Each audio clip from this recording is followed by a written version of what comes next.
This show is brought to you by Safety FM.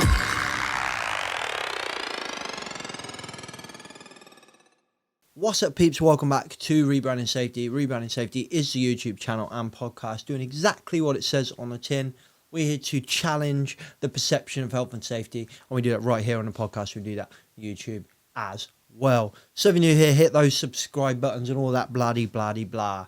Today is the first episode of our quarterly co-host. Let's jump into the intro and I'll tell you some more about it. The problem in safety isn't deviation, it's complexity. Health and safety has gone mad.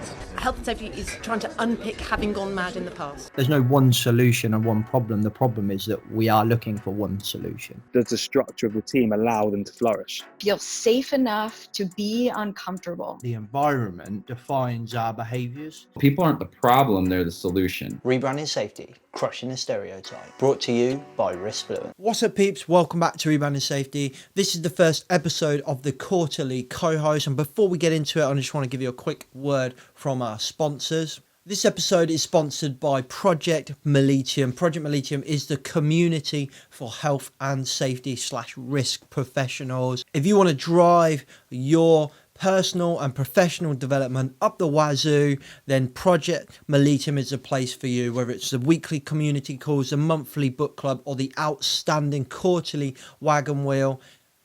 It's got everything for you. So go to www.projectmollitiam.com, click on the sign up button, and that's it, you're in. But if you want to try it out for free first, that's fine. Just drop me a DM and I'll get you in on one of the calls. Otherwise, let's jump into today's content. So today is the first segment of the quarterly co-host, and our quarterly co-host this quarter is the amazing Laura Aucott. If you don't know who she is, where have you been for your entire safety career? She is well established in safety specialist recruitment. She's very prominent on social media, particularly LinkedIn.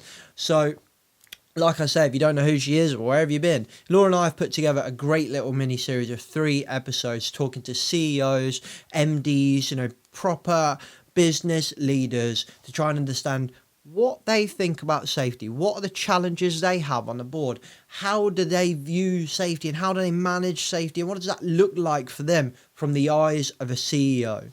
So for the next 3 episodes, you're going to hear about safety through the eyes of a CEO. I won't introduce Laura or our guest today. I'm going to let Laura do that in the segment. So let's jump into the content. Great. We are recording. Welcome to the podcast, Laura and Janet. Laura, you're our first quarterly co-host. So I'm honoured. This will either go horrendous or really, really well. If it goes horrendous, we'll just nip it in the bud at Q1. It'll be my fault you never do this again. Sorry. Yeah, that's it, Janet. You're the tester. So it's all on you. No pressure. Laura, do you want to introduce yourself as a kind of quarterly co-host and your plan for the next 3 shows, and then introduce Janet? Yeah, absolutely. So thank you so much, James, for letting me do this. Very brave of you, I think, letting me take over this for the quarter. But for those of you that don't know me, I'm Laura. I'm an associate director over at HSE Recruitment. We do what it says on the tin. We're a health and safety recruitment company. So I've been in the industry for, 11 years now for my sins. And obviously I spend most of my time speaking to health and safety people. And it's the thing I love most about the role, hearing all the innovative stuff that you guys are doing in the industry and sharing best practice. What I wanted to do with these 3 episodes of the podcast is just something a little bit different and look at it from a slightly different angle, I think, to what we normally do. If you have spoken to me or met me over the last few years, you will know how passionate I am about getting safety professionals to brand themselves properly so that they can really grow in their career, so they can climb the ladder. And I think over the last, decade, we've done that really, really well. The safety professional has changed. We've definitely stepped away from that clipboard mentality. We're becoming much more engaging. We're definitely thinking about the way we are perceived in the marketplace, but I still think there's a way to go with that. And one of the things that probably you know, in my perspective, would help that is getting much more involved with board level stuff, speaking to people at C-suite level, really truly understanding a company and the challenges, because it's all very well and good us understanding health and safety, but if we know nothing else outside of that, I still think there's only so far we can go. So we've actually got a sister company called Network HR, who they recruit health HR professionals, and you know, HR people are really good at doing this, at branding themselves, at climbing the ladder, and then we're seeing them get into board level positions. And I just don't quite understand why we're not seeing that at the moment from health and safety people. So I was hoping, yeah, by having chats with CEOs and people at that level, we could maybe get some tips, and we can get people climbing the ladder and you know, moving into those sorts of roles. So Janet is our guinea pig for this episode. So Janet and I actually met at a public speaking course. So we're really testing what we learned there at the moment. But Janet, I thought I'd actually just let you introduce yourself and tell us a bit about you. And thank you. Yeah, so no pressure. But so my name's Janet Walk, and I'm the Chief Executive of an organisation called Why People, which is a charity based in Scotland. And we're a company limited by guarantee, but we're also a charity. And the focus of the work of Why People is around supporting people who are going through a really difficult time. And in particular, we have an emphasis on supporting people experiencing homelessness and trying to get them back on the ladder towards their permanent home. And also children and young people who, and their families actually, children, young people and their families who might benefit from mentoring or counselling services, either in a school setting or a community setting. So that's my role just now. My background would be, I have always been within the public sector or the third sector. I knew that I wanted to serve. That was my kind of driver from an early age. I am an accountant by qualification. So similar to your saying about the HR professionals, I think accountants can sometimes be quite good at kind of positioning themselves in that from the finance perspective. But I went through my accountancy qualification through the NHS and then local government, and I spent about 17 years in local government before tentatively coming into the charity sector through a charitable leisure trust that was created by the local authority. And that really gave me the opportunity to expand my role. So rather than being finance only, it was that broader role of HR, IT, kind of corporate services, if you like.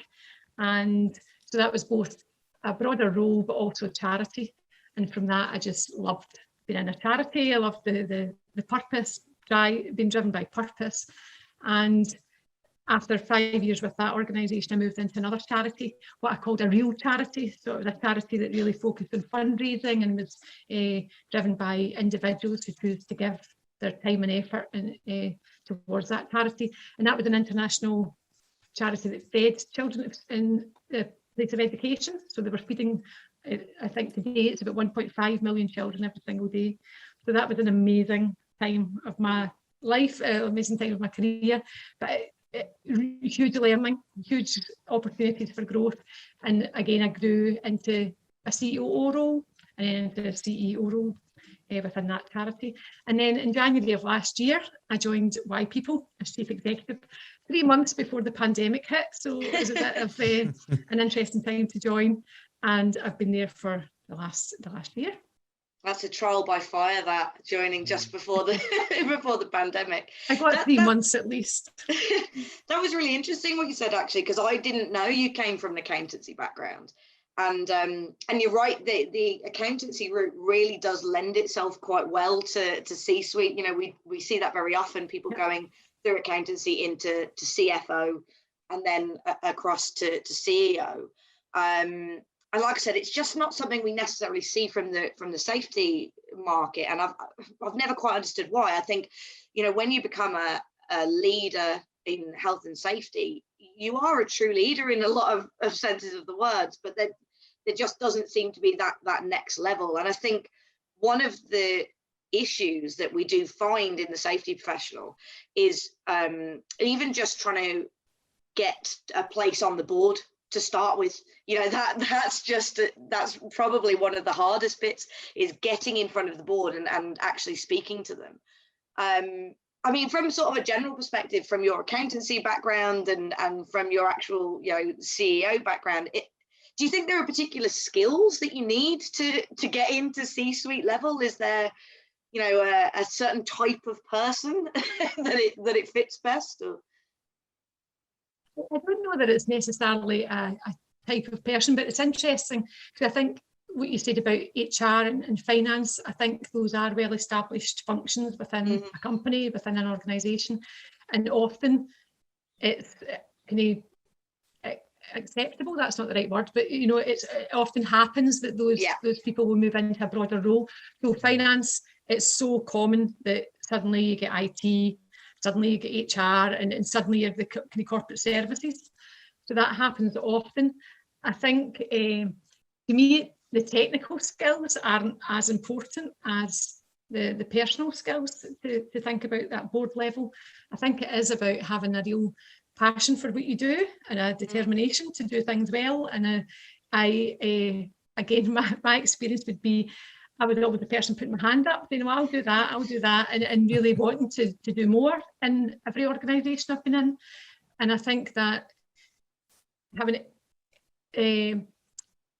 the determination and I suppose the belief in what you're doing is a really important part. So again, I've definitely been in rooms where people have thought I'm a bean counter. You're the finance person, you're a bean counter, just sit in the corner. But you know, I have a real belief and a passion that what I was providing to the organisation and then the board was really important. And I think that's the same with safety. You know, it's a critical element of the business. It's a critical element of the organisation, and just having a real belief and that will have an impact on productivity. It'll have an impact on everything. It's not just about safety in a silo. It's the whole organisation, and certainly I would say that that's definitely something that I believe strongly about. I was never someone who thought I'm a finance person. What I was doing was contributing to the delivery of the whole organisation, and so I think there's a mindset there as well, but also the understanding the place of safety, and it's not just pigeonholed it across the whole organisation. Oh, sorry, James, carry on. No, it's all right. It's all right. I wonder, like, I'm just sitting and listening, like, every profession has a brand, doesn't it? Like the bean counter thing you said about, that's really interesting. And do you know what? I'm so critical of people that have a perception of like everything I do is the podcast, the YouTube, it's all because of the brand that we have. I feel it doesn't connect with actually what we do as a profession. But I would probably be fair to be accused of being a hypocrite on the point that I would sometimes been caught to go, bloody finance, there's just such bean counters. And I think when you said that, I was like, oh shit, you know, that's caught me out. Actually, that has. And I think that I literally just thinking of this now, like, as I look at that board, you know, like you said, finance is pretty much the CFO. That's a nailed on seat on a board. That is nailed on. That's never changed. I don't think I've ever worked for a company that didn't have a CFO. HR, pretty much a nailed on seat, if I'm honest. And obviously CEO is some form of director of operations, normally a pretty much nailed on seat. And then be a marketing and sales, pretty much a nailed on seat. Now, if I look at all of those, for me, maybe HR might fall in the same bag as health and safety. Sometimes we get rolled in together. But if I look at all of the other roles, very clear role, very clear kind of potential and delivery and measurements and stuff like that. We know what a CFO can bring to us to benefit the company, you know, count the beans, so to speak, make sure that, you know, we're making profit and so on and so forth. Operations, make sure we're doing what we need to do, getting people in the right place, right time, so on and so forth. Marketing and sales, you know, they're very easy to work out what that, for someone that doesn't know what the ins and outs of finance, I can look at finance and know what they're doing. It's well defined, Yeah, that's a much better way of putting it. It's well defined. I don't think that's the case for safety. I think that one of the biggest problems we have in safety is that actually a lot of people that don't do safety don't actually realize what it is that we can do. Or maybe the best word is potential.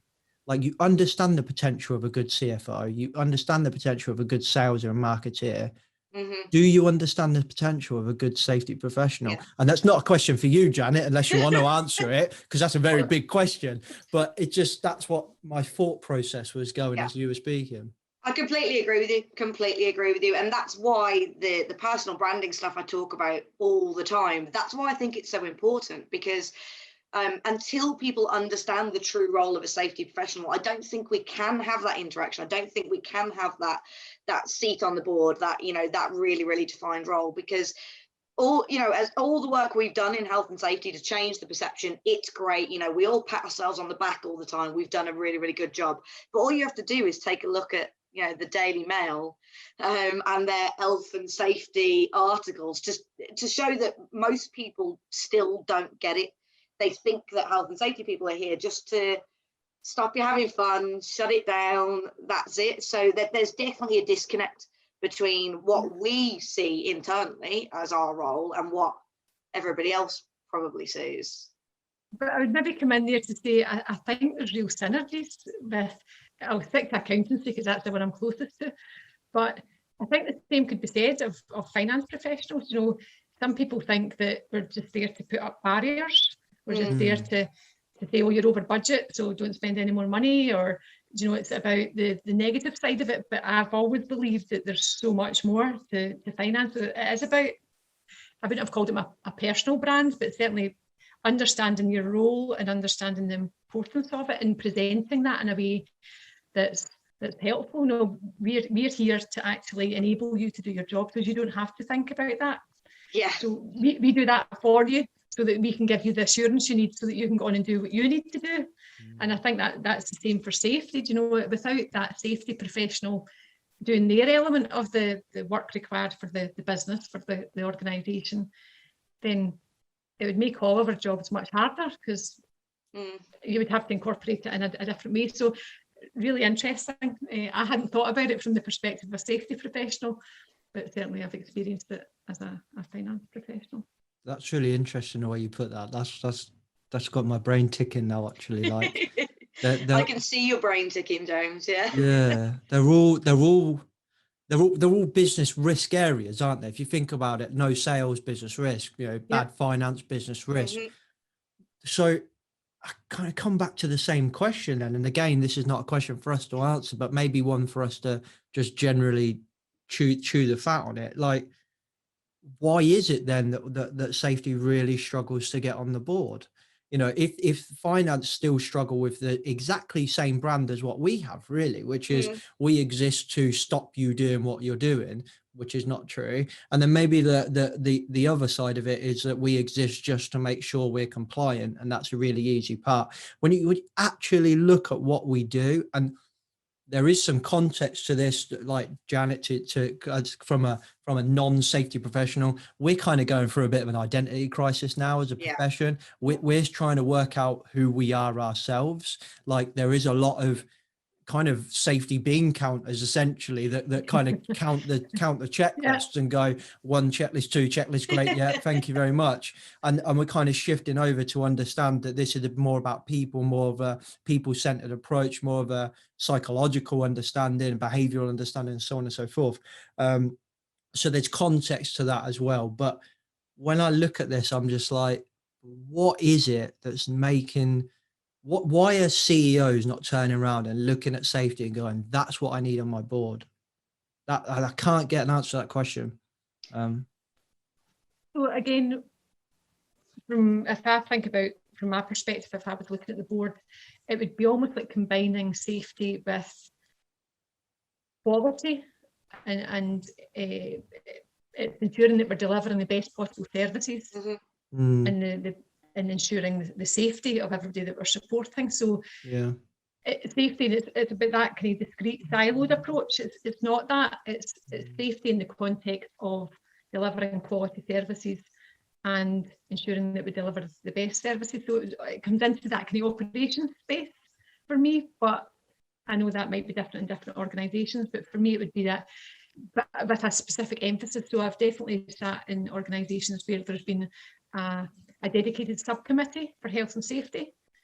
And if it was a high risk organisation where there's like the leisure sector or something like that, where there's real risks in operations, and I've seen that work really, really well. But if I think of the person that was on the board, it wasn't necessarily a safety professional. It was more of someone with business experience and operating an organisation, running an organisation. So interesting. Again, I'm just sharing some experience that I've had in that.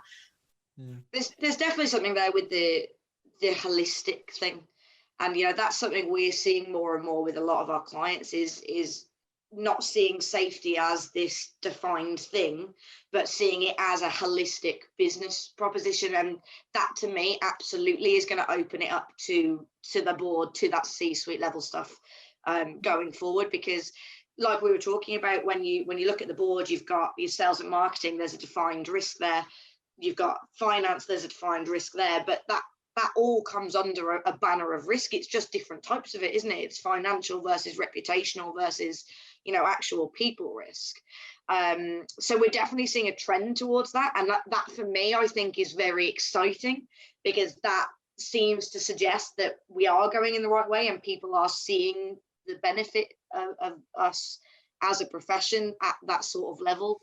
I mean, James, you might have a different opinion because you're a safety person, but how do you feel about the holistic side of it? Is that something you are into at all? Or? You've asked a question that really the answer depends on what day of the week it is. Like I kind of right, okay, yeah. One day we should be like 100% just committing to the title of health and safety and just changing how people perceive it, and we do that by changing our actions and being better ourselves, essentially kind of being the change we want to see, so to speak. And then some days I'm like, are we hindered by the perception of that title, and is it time to just move on from that? Like, and it just really depends, because sometimes I'm like, no, safety works, and then sometimes I'm like, you know what, operational, head of operational risk and resilience would work a lot better. Head of operational risk and organizational learning. There's lots of little titles out there that I think really complement what we actually do. What we're really good at is learning, understanding people and how they behave, and managing risk. They're the three things that we're really good at. And there's probably loads of people out there that go, oh, you forgot this, you forgot that. But the only thing that sits uncomfortable with me with risk is exactly what we just kind of said, is that the term risk covers so much. Yeah. So if you have a director of risk on your board, well, Jesus, that's just the CEO. Like they are the director of risk, aren't they? So everything in a business is risk. People are the risk, lack of marketing and bad marketing is a risk. I was listening to a great podcast this weekend, Cautionary Tales, and they were talking about the jewelry guy that did that keynote speak, and then his business went bust like a month later. Do you know what I'm talking about? Oh, I didn't see that one. It was years and years ago, but he went on, and he basically, it's a fascinating podcast. They're not actually talking about this, but they were talking about like planning and not planning. And anyway, but this guy, I can't remember his bloody name now. It's left my brain, but essentially he goes into this kind of dinner keynote at like some real prestigious hall in London, like top end, real like, talking to a load of really rich people that all of us can only ever aspire and dream to be. And he just mocks his products. He just mocks all of his products. He's like, we sell a book that not really a book. It's just a diamond book, blah, blah, blah. What a load of crap. And he just mocks all of his products, and he's pretty brutal, and the audience loved it and blah, blah, blah. And anyway, but the newspapers picked that up and said, you're mocking your customers who are working to middle class that get to buy these things and they love your products, and you're mocking them. Actually, what he was doing was mocking the audience. If you listen to the entire speech, he was mocking the audience, saying, you think that you're better than us, but I'm making a load of money selling this stupid stuff. Right. But the media took it the other way, and he got sacked from his own company. Like, his name was the name of the company. And anyway, my point is, that's a business risk. Bad marketing or misinterpreted keynotes, communications, that's a business risk. So if we were to put safety into a more general risk position, it's like, where does our scope end? So that's the kind of balls I juggle when I have these conversations. I think you need to call it operational risk, because frankly, I didn't train for the last God knows how many years to take on finance and stuff like that. I don't want to, and I shouldn't, because I don't understand that. But I can, I can do a hell of a lot of stuff that will really benefit the company. But it's kind of like business ergonomics. It's understanding how a business and a human fit together. That's essentially what we do. So put that in a title. I mean, I think it's a really good point, though, what you said about understanding a business. That's a really big thing for me, and something that I think we need to focus on more, because, again, we get so tied up into the safety of the people and what we do day to day. If we are ever going to look at stepping up into that C-suite, we have to understand the bigger picture. That's a really, really important thing, because I imagine that the challenges that CEOs are facing, they're oftentimes things we may not have even considered. They're completely different to things that would be on our sort of radar. I mean, I don't know if you'd agree with that, Janet. If there's pressures we haven't even thought of. Well, again, just that point. If you asked me what would be the skills you would want to see from a health and safety professional, number one would be understanding the business. Really? That absolutely 100% would be the very first thing. Clearly, we want technical competence. We expect that's a given. So in the same way in accounting, you expect them just to be able to know how to count the beans and do what they need to do. But we're going to get sued by accountants after this. I know. Sorry, I'm allowed to say it because I'm one. But it would absolutely be understand the business, and then I would say also being practical rather than theoretical. Again, I've maybe come across in the past where it's a bit more kind of theoretical, or this is what the textbook says and this is what you should do, but being able to apply everything within the context of the business, within the context of the day-to-day, this is what we do. I think being able to move, and again, I see so many synergies between finance, because as I say, you can be in a box and just doing your thing in a spreadsheet, or you can be in the organisation and saying, all right, okay, I could do this and that could help you. And I think that's definitely I love that. Yeah, practical. Like pick up a message. That is such a good message to the safety. Any safety professional listening to this, like, pick up the annual business report and read it. Understand the finance, understand where the pressures are, because actually it's going to help you do your job as well. It gives us a bit of empathy. We can see the business is not doing very well. So when finance department go, you're not having budget for that, then, we understand it then. Also, it helps us, it would also help us to be able to, when we're doing those risk assessments and we say, oh, we want this gold standard of safety, or to go, well, have you read the annual report this year? We're not doing great. Do you know what I mean? Look at the forecast for next year. So maybe let's rein this back. What's our priority right now? This is, so rein this in and let's go with that. And there's nothing wrong with that, I don't think. I actually think it's a benefit. So I think that's such a good bit of advice there. Yeah, absolutely. I mean, it definitely is something that, I'm not necessarily a direct safety professional. I work within the industry, but it's something I've learned throughout my career as I've wanted to progress, that there was no progression for me without understanding the business. That it just wasn't possible for me to be able to get into a associate director role. I had to sit down and study the P&L and work out why we made the decisions that we did. And all of a sudden, this whole new business world opens up to you that I didn't even know exists. So I think a big part of that is understanding different priorities. Yeah. Like, so a CEO, I mean, I've never been a CEO, so correct me if I'm wrong, Janet, but, you know, a CEO priority is keeping that business going. You know, to keep that business going, keep everybody in the job, make some profit. They have legal duties to act in the best, in the benefit of the shareholders and so on and so forth, right? So, and safety professionals need to understand that. And that's one of my biggest problems with safety first. Like, we talk about safety first, it's not safety first. Like, safety, I don't want to work for a company that's safety first, and I'm a safety professional, because if it's safety first, we're going to go bust in the first no year. one's got a job in You would just do nothing. Yeah, you the just do safest nothing. thing is just to sit in your room and do nothing. Exactly. Just And if it was, and then you're safe. exactly, we wouldn't have rock climbing, we wouldn't have rugby, we wouldn't drive, we wouldn't do absolutely anything if it was safety first. So we kind of, and I think this is changing. I think we are moving away from that kind of thing, but understanding that sometimes not like better is better than best is a saying I stole off one of my members the other day, which is outstanding. Yeah, it's really good. and it actually, thinking of this, I'm thinking of Janet, where you work and helping homeless people. I have such a good story, which I'll keep very short. That kind of just says that so well.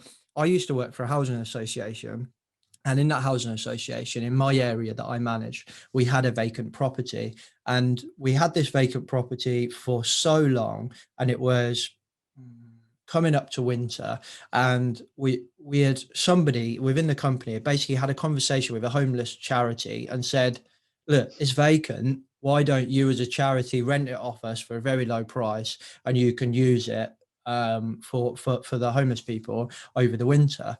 So they were like, oh God, yeah, great idea. Yes, let's do that. We'd offered them like a really favorable rate, really low rate. And yeah, that was it. And I didn't really know anything about it until I got an email off the executive director of operations. Now, I'm just a regional manager at this company. So if I get an email off the exec director of operations, I'm like, I'm fired. I'm fired. I've done something. This has been coming, James. You knew it was coming. So I read the email, and she basically like, this charity have complained because this has been going on so long, and they're desperate to get these people into somewhere to stay. But everyone keeps saying it's not safe. It's not safe. It's not safe. Right, and when I said, where's the give me the safety professional that tells me it's not safe, and they didn't have an answer for it. Now, okay, I think operational people, they're competent. They know when something's safe or not safe. So I'm not saying you always need a safety professional. That's not the point of my story. But my point was, okay, fine, I'll go and talk to the operational team. Let's work out how we can get this done, because I want to see these homeless people in this property, especially over winter. And we need to do this ASAP because it's getting cold quick. So we go in there, right? What we got? Well, there's no fire risk assessment. Okay, fine, I can sort that. I can do that today. There's no Legionnaire risk assessment. All right, that's not too bad. We can fix that, but we can arrange a risk assessment later on. Blah blah blah. So what can we do now that gets these people in? I can smash out a risk assessment, do a fire risk assessment. Did one on the day. Here's a must-have, and then the rest can wait. Must-have was the alarm was buggered. Get a guy in to fix that tomorrow, and we're off. I flushed all the water systems. We were gone. Awesome. Wrote a report to the exec director saying all we need to do, get this alarm fixed, and we can get those people in. Off we go. We can get that alarm fixed within a week. Easy peasy. She was like, yes, thank God. And that was it. End of story. I was done until January time, where I ended up just going back to that same property, which is like a collection of properties. And I was like, oh, how did it go? Getting those people? Oh, they never went in. You what? Are you joking? Oh my God. You what? They never went in. What? I mean, I literally slogged it for like 2 days to get you to be able to do that, which is so nice for a safety professional. Like I'm able to try and help you do something. And long story short, it got stuck at legal because they said somebody needs to flush the taps for Legionnaires. And I'm like, what do you employ me for if I've just told you don't need to flush the taps? But the main point here was, do you think that homeless person cares that you haven't flushed the taps? They'd probably rather risk Legionnaire's disease than sleep on the street for the winter. And it was just such an eye-opening experience for me to be able to go, sometimes safest is not the best. Yeah, completely agree. That's a brilliant story, and yeah, I think it details it perfectly. You see it quite a lot when we speak to people in like the leisure and the events industry. That it's like you said, it's not always about getting everything perfectly right, because if you're putting a play on and as part of that play someone needs to get set on fire, look, that's never going to be safe, is it? that just isn't, but it has to happen. So you're just finding ways to make it happen. So yeah, whoever you stole that mantra off, the what was it, better rather than best? Better is better than best. Yeah, I'm stealing that as well. Shout out to Peter Jenkins who gave me that. So I tend to agree with that, but that to me is where the quality comes in. So that's about quality standards. So that's a decision that organisation had to make around whether it was willing to risk. So I would never put someone in if there was a real risk of Legionnaire's disease. Yes. But again, it's the context of it and understanding, is there a real risk there, and do we really think that it's something that we should hold back? And then you brought in another profession there around the legal profession and their view on things. But it's all about it's all about risk. It's all about doing the best for the people we're trying to serve on that day. And if there's someone experiencing homelessness and the need for a home, then that's what our priority should be. It's about people. And you've mentioned that a few times, James. I would agree with that completely. We're not here. Everything that we're doing is about people, and it's about keeping our people safe, whether that's staff and volunteers, or keeping the people that we're serving, the people that we're supporting, and keeping them safe. And how do we do that? So is it safer for that person to be in a flat that potentially hasn't got one of the multiple checks that they should have? And just to be clear, we do have all the checks in place. Is a top of our priority, because I would never put anyone anywhere that I wouldn't go myself. If I'm not willing to stay in it, no one that you're supporting will stay in it either. But again, it's that safety aspect, or is it, or would they still be without a home, whether it's in the street or a friend's house, sofa surfing, or whatever they're doing? And it's understanding that. And again, think back to the safety professional and what they do in our organisation, and in many organisations. It's from a risk assessment, which could be about one individual. It'd be a risk assessment about one individual that we're working with, and how you link that whole thing back to organisational strategic risk. And that's an exercise that we're certainly working on just now within my people. How do we get that balance between the day-to-day risk assessment process? That's fundamental. We can't operate without it. That's the basic requirement. And then linking all that, so there's that clear line of sight between that and the overarching strategic risks of the organisation and how we're mitigating them all. That's a big exercise we're looking at just now. You could I think a lot of us could learn from the creative industry, which Laura just kind of touched on. One of my mentors is from the creative industry, and the reason for that, because they get knocked on the door. Hi, we'd like to kill someone today, please. Can you tell us how we do that? I'm going to throw someone out of a plane. You just get on board, don't you? Exactly. And you got to be a different kind of safety professional to go, cool, let's see how we can kill someone today. You know what I mean? But if you look at I interviewed Dominique, who's the head of safety for the Royal Opera House. Oh yeah. And she had a real challenge around noise at work, and we had a very brief conversation around some of the work she'd done around. They actually moved over to risk benefit analysis, not risk assessments. I think they still do risk assessments as well, but they had risk benefit analysis, so they could clearly see this is the risk, but what's the benefit in one thing. So if we were to apply that to my story, it was like the risk was catching Legionnaires. What's the risk? Quite low, but what's the benefit? Getting this poor gentleman or lady off the street where they're going to catch pneumonia, which ironically is a form of Legionnaires is a form of pneumonia. So that would have been ironic. Is it? I didn't actually know that. I think so. Even though someone's going to tell me, no, you're really wrong now, and I might be wrong, but I'm sure it's a form of pneumonia. Getting abused, getting whatever. You know what I mean? And you look at it and you go risk versus benefit. Easy decision. But sometimes I think safety professionals and it's not their fault, like we're so ingrained through the way we're trained and the way we're raised to look at negative, we become inherently risk averse, which doesn't Risk work in aversion, reality. Yeah, absolutely. Yeah. And just on that, the kind of risk assessment, again, we within our organisation are trying to change the language around that as well, because again, it's about people. You know, it's not about a risk assessment, a checklist that you have to do. It's about keeping someone safe. So it's a keeping you safe form. Like, how do we complete this? And then it would bring in those points you're raising, James. You know, what's the safest thing for that person that we're trying to support today? Is it for them to be in that home, or is it to be wherever they were prior to that? And I think the title of in the that, context of the person. what I like about that, Janet, is I think the title of that is a very strong statement. Like, you're and then hopefully you've thought of this, but like, your employees, you know, if you went with a title, could hold you to account to that. You know, we finished this form, we finished this process, whatever that looks like. They could quite easily turn around and say, well, it's called keeping you safe, and I don't think you're keeping me safe, because actually safe is a very relative term. Yeah. And what I think is safe is completely different to you and everyone. So I like that about that. I think it would be a really big challenge, but I'm interested to see how that goes. Absolutely, but again, doing it together. You know, it's not done to someone. It's not me saying how I'll keep you safe. It's us sitting together and saying how will we keep you safe, and let's agree that together. And that context will be different for every individual. You know, there might be someone who says, no, I'm safer where I am, or someone says that, no, I'm safer in that home. Exactly. So don't do safety to them, do safety with them. That's it. You nailed it. That is, yeah. Right. Anyway, Laura, I knew we were going to go down a rabbit hole on that first one. we always do. It's fun. I knew it.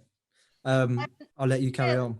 Yeah, I mean, there's loads of interesting things that have come out of that, but you know, one of the things we were saying is, as a safety professional, the important thing is understanding the challenges of the business, and that, you know, that's how we went down the rabbit hole into what's important, what's the risk benefit. I mean, have the challenges of running a company changed because of the pandemic, the dreaded C word? I don't know if I should even bring it up, to be honest, but I mean, how's that impacted stuff for you? Well, clearly, we definitely can't ignore the pandemic. None of us can ignore what's happened. As I mentioned, I only started in this organisation 3 months before the pandemic hit. So certainly my pre-pandemic experience was very limited. But I would say, obviously, it's changed what we do. Like everybody in the whole country, we had to quickly adapt and rethink how we were delivering services. I'm delighted to say that almost all of our services we continue to deliver. It was just they were different. You know, it was online rather than in person, and we were looking at new technology and how we could apply that. But we were able to continue to do everything.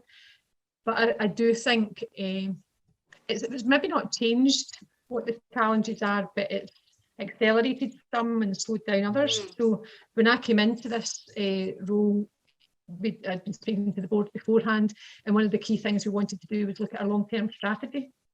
And last year we thought we were going to go through a strategic exercise and we were going to come up with a new plan for the next 5 years. that was slowed down, because there's no point until we understand the impact of COVID. So that was slowed down. We are doing it this year, but you know that as we start to recover out of the COVID situation, then we'll be thinking about plans from next year onwards.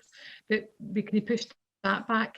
But meanwhile, what we probably accelerated was safety. So maybe like we've employed an in-house health and safety professional now, which we didn't have before. We had outsourced services. So we brought that in, and there's been a real focus on, we've created an audit and risk committee. We've engaged a health and safety professional. We've got a focus on risk and looking at a whole risk framework for the organisation, and really thinking again that it's meaningful. It's not just an exercise that you do once a year or once a quarter or whatever it is, but it's actually a really worthwhile tool for every single person in the organisation. And that's why it's got to go from those keeping you safe forms all the way up to strategy. As I say, a big exercise.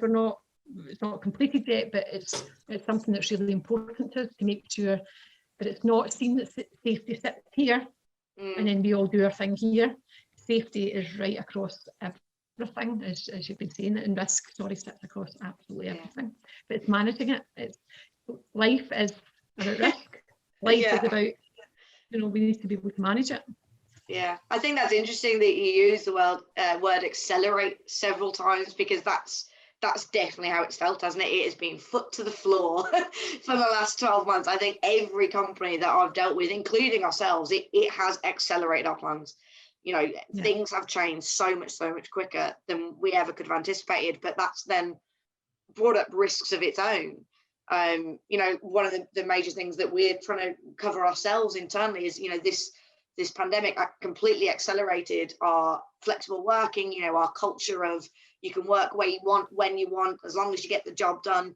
But because it's happened so much quicker than we were prepared for, it's then brought in these other safety risks of mental health issues and how you actually turn off when you're working from home and all this other stuff we hadn't necessarily anticipated. So it's felt full on, hasn't it, for the last 12 months? 100%. I think Definitely. Go on, Janet. And sorry, I was just going to say, in terms of well-being and mental health, that is absolutely, I would say, one of the top priorities for us. But if I was asked the top 2 or 3 challenges or priorities, it would be, obviously we're doing a strategic exercise, which is great, but well-being of our people is right up there. It's got to be. And that's, again, our people, our staff, our volunteers, but also the people we're supporting. How do our services have to adapt to deal with what is inevitably been happening for people over the last 12 months, and this kind of feeling of release. Suddenly we can go out and we can actually go out and socialise again. That can bring real challenges to people. That's not always a positive, so it's how do we manage all that. So well-being is hugely important. I hope that we ride the wave and we come out the other end with the right lessons learned. I think there are a few lessons that we can learn out of this. I'm just concerned that there's a couple of really crap lessons that you'll think are lessons, but they're really not. And then there's some really good lessons that you can learn here. Like I've seen some, I've had some conversations, people saying, oh my God, we're so much safer, we've had less accidents. And I'm like, there's less people at work, mate. There's nobody on site. And then people are like, oh, well, we're so much more productive. We've got half the member of staff that we normally have. And I'm just like, or just calm down, because we're in a state of resilience, and when people are in a state of resilience, they can work harder, they push themselves, and they keep going because people are so grateful to have a job right now, or maybe more so in the mid of this process, as fingers crossed come out the tail end of it now. But it's they're in this state of resilience, and they're grateful for a job, so they're working hard. And I do think us Brits, especially, we do kind of 9 times out of 10, we come together and we kind of just go, let's just get through this. And I think we've seen that. I just hope that at the end of it, the lesson we learn is not, oh, look, we can do more with less. And the lesson we learn is that if it wasn't for our people, we would not have survived this. And it was our people that got us through this.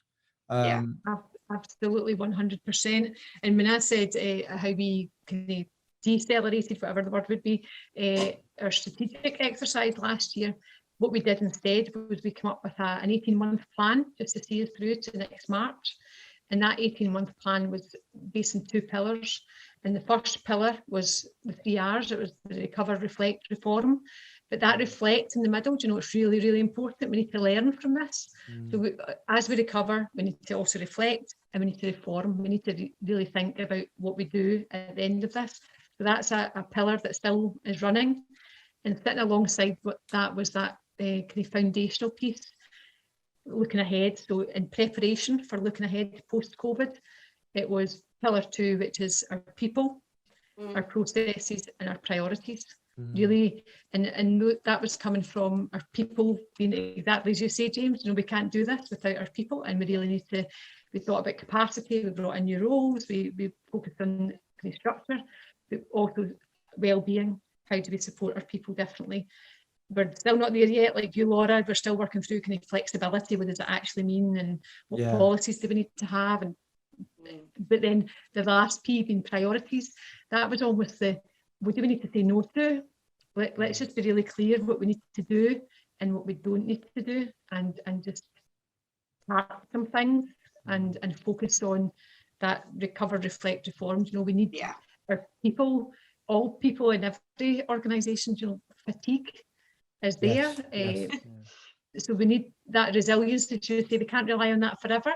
Hugely grateful for it, but we can't rely on that. We need to ensure that people are able to deliver it's interesting you've both mentioned this kind of flexible working thing, which I think is really interesting. I had an amazing conversation with Crystal Danbury the other day, who's becoming very, very popular very, very quickly, and she is just such an amazing view on how she manages her team, and she just blew me away. She really did. But there was a few things that we were talking around that kind of that I can imagine would be really uncomfortable for companies. Like, essentially now we have an opportunity to completely review the way we define work. Yeah. What does work actually look like now?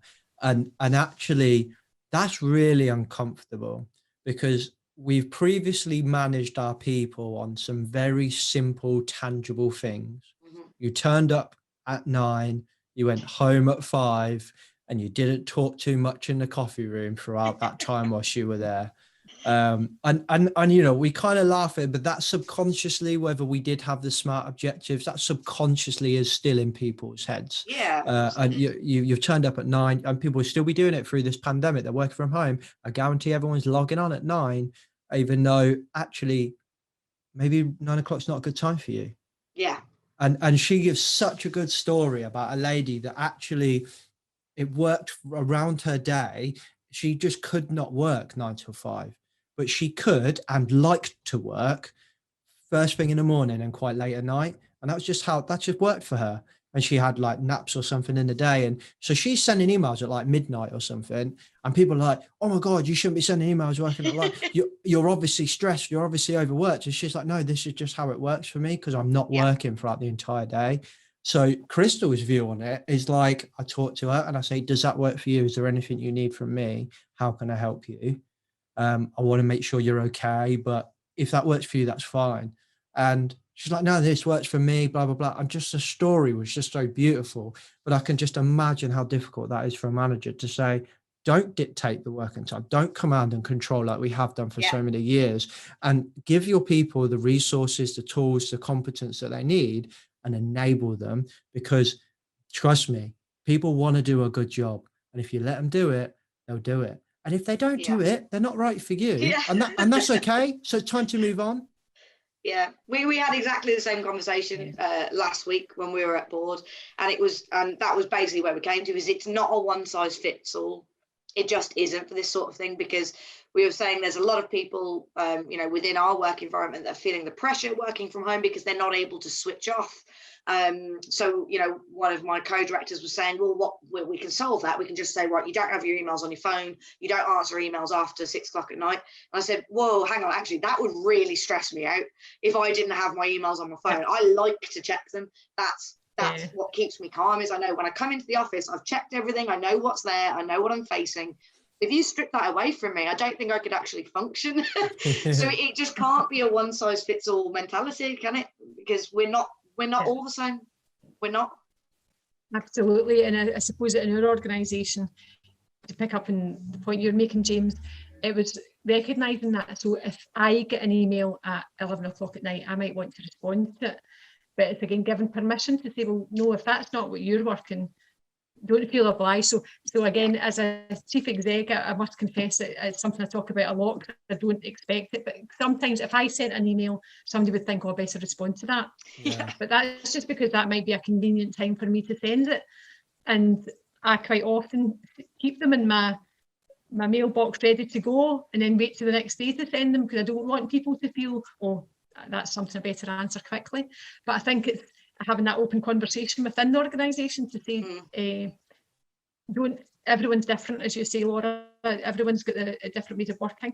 The challenge, though, why we're still working through this, is because we've got some services that require people there 24/7. There's accommodation services, and how do we get that real balance for our staff? So it's that everybody's got a degree of flexibility. It might just look different to to some people. So it's the principles of flexibility. What is it we're trying to achieve through flexibility? It might not be that you're able to choose to work at midnight because that's you might be on shift. You might have to cover a shift, which is this period. Really understanding that, and how do we make the principles of flexibility, which is we want to support our people, we want to be able to accommodate your personal life and your work life as best we can, but we still need to deliver a service. So how do we get that balance? Well, I think that comes back to the same point in that this is not a one size fits all. There are, so your admin, your managerial types of roles, they probably fit really well to a kind of flexible working structure. But, you know, I look at my day job as the head of safety for the GGF, and, you know, most of our company could go, we're mostly admin and kind of technical support. We could all flip over to flexible working. But our members, a majority in the day, 9 to 5, they're manufacturing, they're installers, they're working, you know, that 9 to 5 or kind of early morning if you're an installer, 3 till 4, 5 o'clock.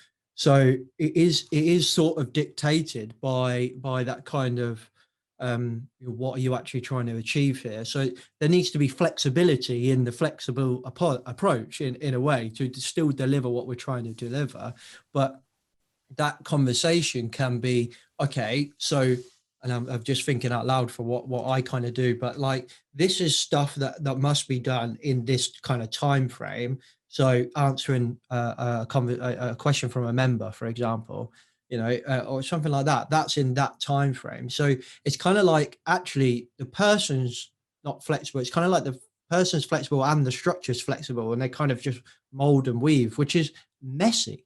It's really messy. And I can imagine for a board, Janet, and yourself, actually, I think that you're probably aware of the term kind of psychological safety. Have you heard of that? The work from Amy Edmondson and all that? Or there was loads of people doing it before Amy Edmondson. People will be messaging me. But anyway, she's the one that got it famous. So and the interesting thing around this, I think, is that when you get like, in safety, there's this thing called new view, which is like a new way to look at safety, which I'm on the bandwagon 100%, right? But a big thing is about reducing the paperwork.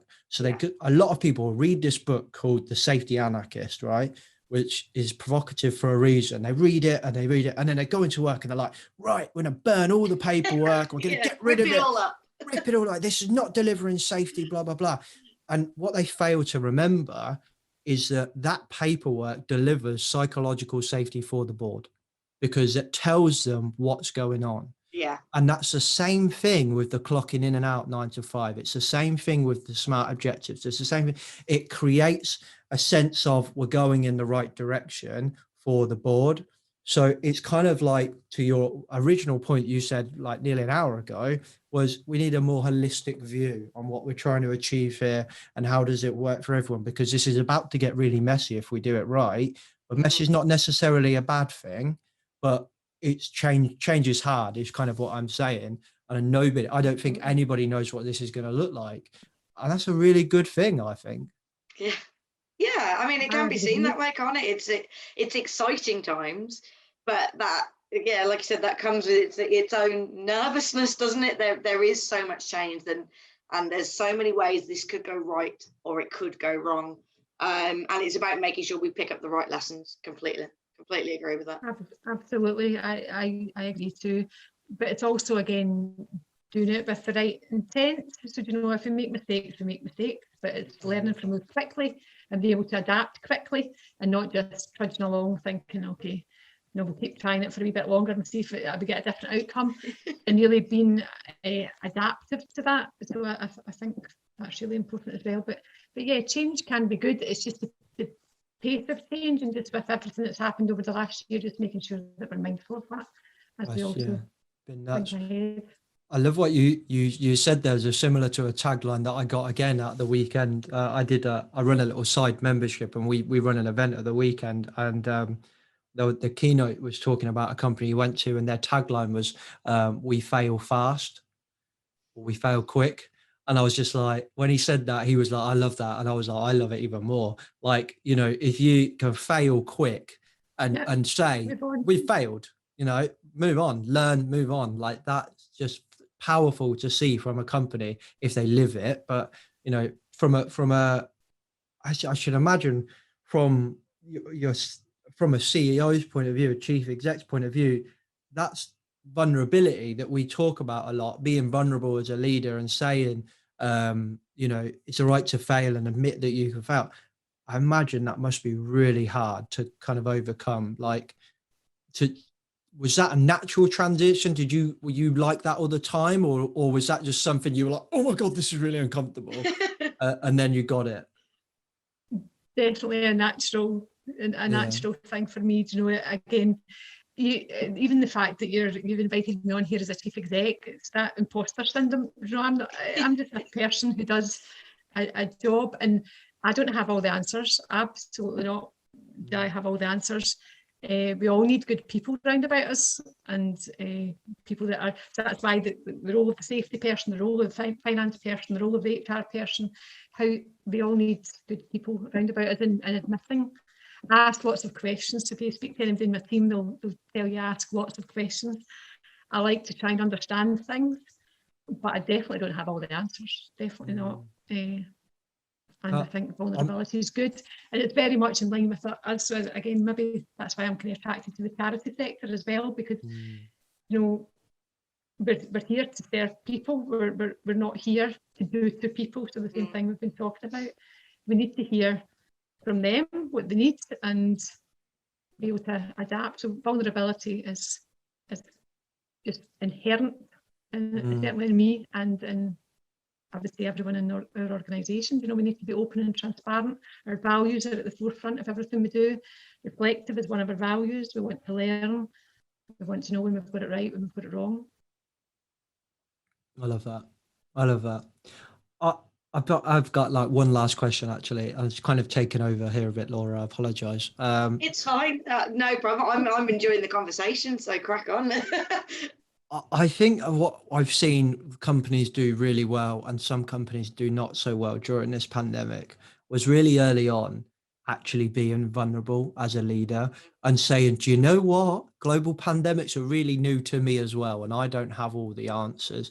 Now, I understand you joined your company in this position only a few months ago, so maybe you weren't in that position when to enable you to do something like that. But I'll be interested on your kind of thoughts around that. If, you know, for me, I thought that would be really powerful to turn around and hear a leader say, you know what, I really don't have the answers here, but together I think we can do this. So I don't know, here's a channel that you can feed back to me. You know, I think it's Thames Water that did like a weekly call, which was just the boss and the board on a Zoom call with pretty much anyone that wanted to join. And it was like, here's the update from us. The rest was just open mic. Tell me what's going on. How are you? Which for me, I'm just like, wow, that's powerful. That's really good. And that, you know, hopefully that CEO is taking a shed load of notes and then acting on it the next day. But I'll be interested on what your thoughts on that, on something like that would be. Yeah. So certainly when this happened, communications became really critical, and there was much more frequent. So I was doing kind of weekly emails out to the teams, and it was, I don't know that I necessarily said I don't have all the answers, but it was definitely around, so this is where we're at today, this is what we're planning, this is what we need to think about.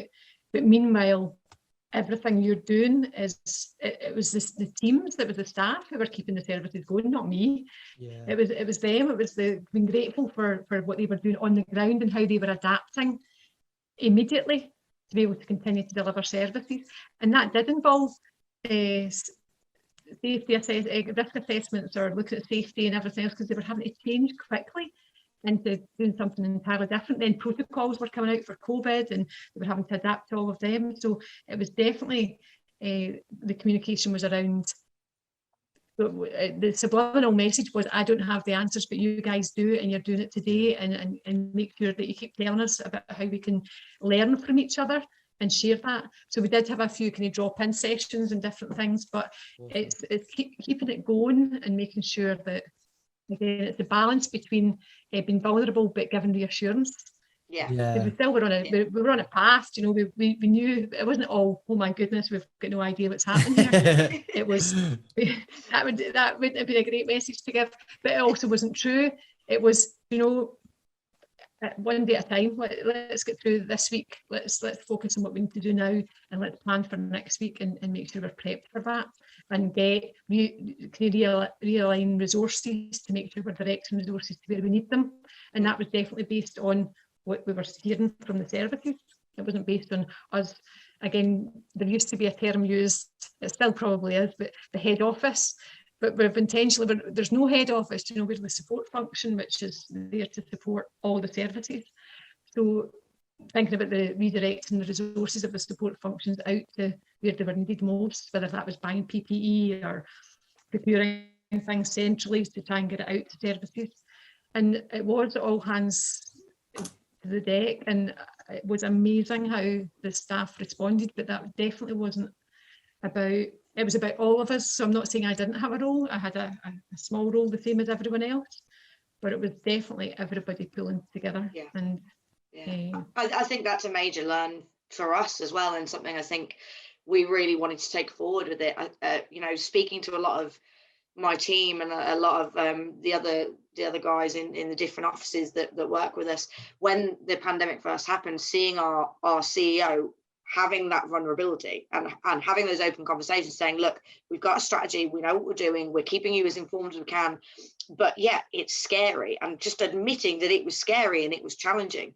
That was eye-opening stuff. I think, I always knew that he cared. I've worked with him for 11 years, but I think for some of the newer people, that was really, really powerful. And it's something we're really keen to make sure that continues. We've opened up these great lines of communication now between the CEO and every single person in the business. And as much as I know, he can't listen to us 24 hours a day forever, I want to make sure those lines of communication stay open, because it's so powerful. It's really changed the way we do things. Wow, absolutely. that was hearing you saying all that again, Laura. Sorry, I was just going to say the word vulnerability. So I would never describe it as being vulnerable. It's just being honest. It's just being honest. I don't think it makes me vulnerable. I don't. That would mean I feel it's a threat, or I feel something. It doesn't make me vulnerable. It just makes me honest. Yeah, and very good way of everyone looking else at is it. honest as well.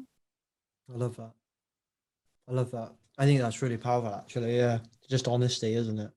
And trust as well. I think from the way you talk about it, you had a lot of trust in your team. I think that's powerful, to be able to turn around and say, you know what, like, tell me what you need, because I trust you to be able to get this done. And especially for your line of work, your company, Janet, the stuff that they're doing is powerful, and it's impactful, isn't it, to the local community and to people. So being able to enable them and say, we trust you to be able to look after these homeless people and support them, that's powerful, because I imagine a lot of people, they work there because they just love the fulfillment that gives them. So being able to hear from their leaders, we trust you to do it, that those two combined, that's a recipe for awesomeness. I would agree. As in the recipe for awesomeness within the staff team, absolutely. And the passion. So I used the word passion earlier, even when I was talking about as an accountant, having passion and belief in what you're doing. And I think that's so important in everybody in our organisation, and why people have real passion for what they do, regardless of what element of the organisation they're in. They're all doing the same. They're all delivering that positive change in people's lives. They're trying to make a difference. Yeah, definitely. Right, we have spoke for a very long time, and I need some dinner. And I want to go see my little daughter. I haven't seen her all day. So unless there's any closing notes from anybody. Anyone? No, not particularly. I think we covered some great stuff in there. The things I'm definitely going to take away are those keywords about the passion, the honesty, the communication. That's really, really big. And I think hearing those real life examples of how that's helped throughout something as tricky as the last 12 months. This will really help me as a professional, and hopefully I'll help some of our listeners as well. Fingers crossed. Definitely. Janet, do you want to give a little shout out to your company just to kind of close us out and tell us what they do? I've mentioned them a few times. So Why People, you can certainly see us find our website, whypeople.org.uk, and we deliver services across Scotland, as I've mentioned, focused supporting people who are experiencing homelessness, but also the preventive work through counselling and mentoring of children, some from care experience backgrounds are going through some difficult times. So yes, anyone that would like to find out more can go on our website and have a look. Awesome. We'll put it in the show notes as well, so people can just go and click on that as well. Thank you very much, Janet, for your time. Laura, would you like to give a little shout out to your guys, and then probably tell us who we've got coming up next as well on the quarterly co-host? Absolutely. So, obviously, as I said at the start, we do exactly what it says on the tin, where, we're health and safety recruitment. We've been around for a really, really long time. Hopefully you guys know us. My big thing is I just like to talk to you all. I love health and safety. We all love health and safety. So come and chat to us. Tell us what you're doing. Get involved. We're always doing this sort of stuff, podcasts and roundtables and things like that to really help us understand the industry. Coming up on the next podcast, we have got Richard Harrow from the Frozen Food Federation. So that'll be a really, really interesting one. I think quite a different company for us to have a look at. But Richard's really, really enthusiastic about health and safety, heavily involved in their safety AGMs and all of that. So it'll be a good conversation. And another trade association. So I'm interested in talking to. I'm interested in talking in for my own. You can compare notes. Benefit. Yeah. So tell me how you did that. Just word for word. How did you do that, please? That's why I picked him, just for you, James. Thank you very much. Right. Thank you very much, both of you. That was a really interesting conversation. Thanks for having us. Thank you. Okay, peeps, I hope you enjoyed that episode. That was episode 1 of our quarterly co-host. So there's 2 more to go with Laura. There's 2 more CEOs to go. So make sure you check the rest of the content out. They will consistently be on the last Monday of the month for the next 2 months, and then we'll move on to our next quarterly co-host. I hope you've enjoyed it, guys. I shall see you next week. Safe. The views and opinions expressed on this podcast are those of the host and its guest and do not necessarily reflect the official policy or position of the company. Examples of analysis discussed within this podcast are only examples. They should not be utilized in the real world as the only solution available, as they are based only on very limited and dated open source information. Assumptions made within this analysis are not reflective of the position of the company. No part of this podcast may be reproduced, stored in a retrieval system, or transmitted in any form or by any means, mechanical, electronic, recording, or otherwise, without prior written permission of the creator of the podcast, Jay Allen.